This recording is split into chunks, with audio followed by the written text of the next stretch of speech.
আসসালামু আলাইকুম। আপনাদের সকলকে স্বাগতম আরেকটি ব্র্যান্ড নিউ ভিডিওতে। তো এই ভিডিওতে আমি আপনাদের দেখানোর চেষ্টা করব আপনারা graphics.h হেডার ফাইল ব্যবহার করে কিভাবে CodeBlocks এর মাধ্যমে রেক্টেঙ্গেল আঁকবেন এবং স্কোয়ার শেপ আঁকবেন। তো এর জন্য অবশ্যই আপনাদের রেক্টেঙ্গেল যে ফাংশনটা আছে সেটার প্রয়োজন হবে। সো আমি যদি একটা রেক্টেঙ্গেল ফাংশনটা একটু লিখি, রেক্টেঙ্গেল ফাংশনটা হচ্ছে এরকম, রেক্টেঙ্গেল এরপরে রেক্টেঙ্গেলে এরকম ৪ টা পয়েন্ট থাকবে। এখন এই ৪ টা পয়েন্ট কাদের পয়েন্ট করে? তো ১ম ২ টা হচ্ছে x1, y1 আর পরের ২ টা x2, y2 বুঝলাম। কিন্তু একটা রেক্টেঙ্গেলের তো ৪ টা কর্নার থাকে। তো এটা কিভাবে আমরা বুঝবো যে এই ২ টা কোনটা? এটা হচ্ছে আমরা যদি একটা রেক্টেঙ্গেল আঁকি, লেটস সে এটা একটা রেক্টেঙ্গেল। হুম, এখন আমাদের রেক্টেঙ্গেলের যে ফার্স্ট এর যে ১০০ আর ৫০ এই ২ টা বিন্দু হবে। এই টপ যে বিন্দুটা, এই টপের বিন্দুটা হবে ১০০ আর ৫০। হ্যাঁ? আর আমাদের যে সেকেন্ড যেটা ছিল ৩০০ আর ২০০ এটা হবে আমাদের এই বটমের এই কোণা, লেফটের বটমের এই বিন্দুটার মান। রেক্টেঙ্গেল করতে ৪ টা পয়েন্ট লাগে x1, y1, x2, y2। x1, y1 হচ্ছে টপ লেফটে এবং x2, y2 হচ্ছে রাইট বটমে। এটা যদি আমরা কোড ব্লকস এ করতে চাই তাহলে আমি কোড ব্লকস ওপেন করে নিচ্ছি। এখানে হচ্ছে মেইন ইনিশিয়াল কোডটা। এটা সম্পর্কে বিস্তারিত আমি অন্যান্য ভিডিওগুলোতে আলোচনা করেছি। ওটা চাইলে দেখে নিতে পারেন। তো আমি হচ্ছে এখানে রেক্টেঙ্গেল যে ফাংশনটা আছে সেটা কল করে নিব। যে রেক্টেঙ্গেল। এখন আমরা এর মধ্যে এর বিন্দুগুলো কিংবা কোঅর্ডিনেটস গুলো লিখব x1, y1 আর x2, y2 এর মান। এখন যদি এটা আমরা রান করি, আচ্ছা এখানে হবে এটা। এই যে আমরা কিন্তু দেখতে পাচ্ছি এখানে একটা রেক্টেঙ্গেল হয়ে গেছে। আমরা যদি এটা গ্রাফের অনুযায়ী বুঝতে চাই, তাহলে এখানে হচ্ছে 0, 0 এখান থেকে আমাদের ১০০ গড় যাবে x এর মান।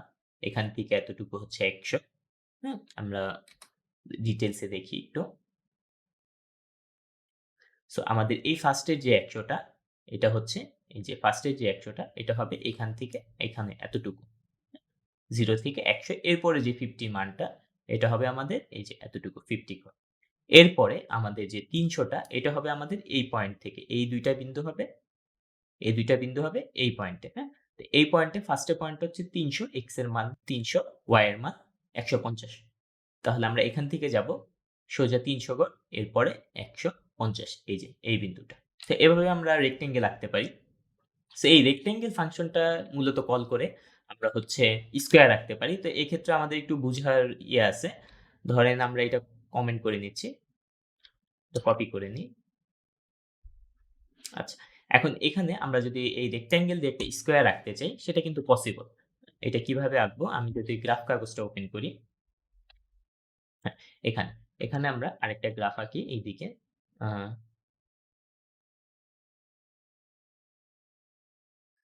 এটা কিন্তু হচ্ছে একটা বর্গ। স্কোয়ার। এখানে হচ্ছে ৪ টা বাহুই তাদের সমান। ৪ টা বাহুই সমান। আমরা যদি এখান থেকে এখানে যতটুকু, এখান থেকে এখানে ততটুকু সেম।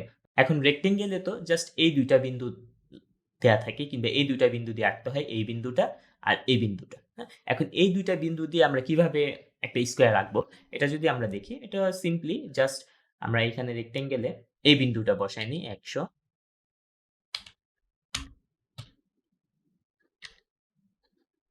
এটা যদি বসাই আমরা দেখতে পারবো যে এখানে একটা আমরা বর্গ অলরেডি পেয়ে গিয়েছি, স্কোয়ার পেয়ে গিয়েছি।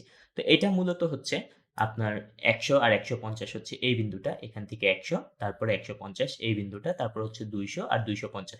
২০০ হচ্ছে এখানে এই বিন্দু, এখান থেকে ২৫০ হচ্ছে এখানে। তো এটা হচ্ছে জাস্ট একটু সিম্পলি ম্যাথ করলেই হবে। বেশি কিছু করা লাগতেছে না।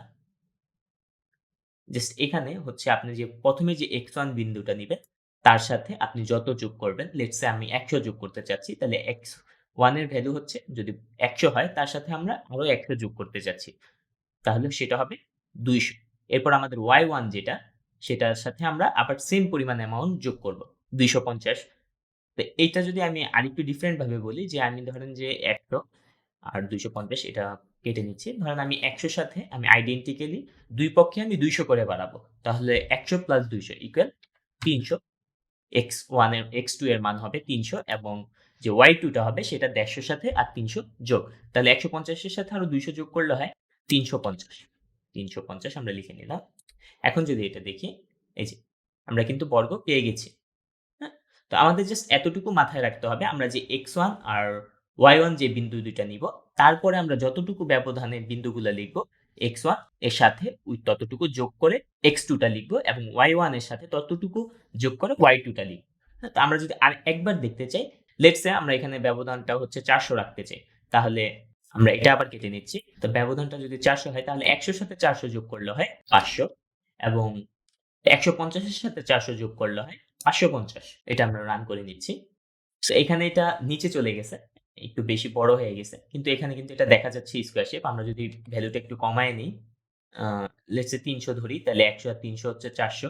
১৫০ এর সাথে ৩০০ যোগ করলে আসে ৪৫০। তো আমরা এটা ৪৫০ দিচ্ছি।